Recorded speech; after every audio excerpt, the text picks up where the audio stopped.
So I was kind of thinking to myself, as I always do, about older iPhones. And I was thinking to myself about the iPhone 8. And I was wondering in a lot of ways why the iPhone 8 couldn't have gotten iOS, 18. And after thinking about it, I realized that the iPhone 8 probably could have gotten iOS 18. And although I'm not super bitter about it, I do feel like Apple did a really decent job at supporting a lot of different features and devices on these particular iPhones. And even the iPhone 8 still giving it security updates, I think is fine. But just for entertainment purposes, I think there's a lot of capability still behind the iPhone 8. And I really do feel like if Apple wanted to, they could have probably given iOS 18 to the iPhone 8, and I feel like it could have ran it fairly well. There isn't anything super computational heavy on the iPhone, on the older iPhones on iOS 18 that the iPhone 8 couldn't already experience. The biggest thing that I could see Apple probably not giving the iPhone 8 if they didn't have to, in my opinion, is Apple Intelligence. But that's already not supported on the older iPhones. And that is the only thing I can personally see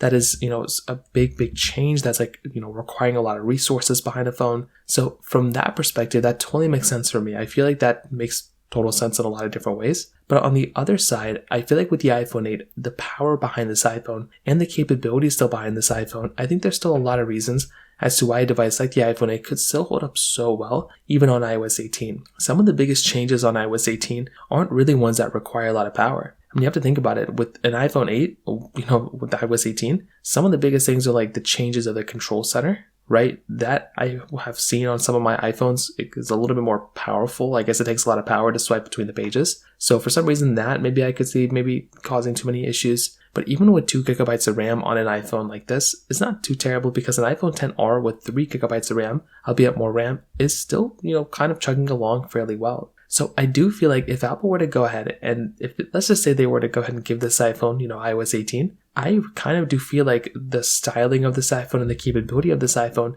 would still kind of work. And I think it would probably be a decent layout that Apple kind of throw on the side of this particular iPhone. So I think from that perspective, I do feel like in a lot of ways, this iPhone holds up fairly well. Again, it's not a perfect iPhone by any means, but I do feel like from that particular perspective, if Apple were to go and give this iPhone iOS 18, I feel like it would have been a fairly interesting kind of styling that Apple kind of could have given it. And I feel like it wouldn't have been that bad of an experience in my personal opinion. So from that side, that kind of covers it up there. If you have any other thoughts or questions, let me know in the comment section below. Hit the like button, that would mean so much, but definitely hit that subscribe button. More importantly than everything else, I love every single one of you guys. Hopefully I'll catch you guys in the next video. Peace out till then.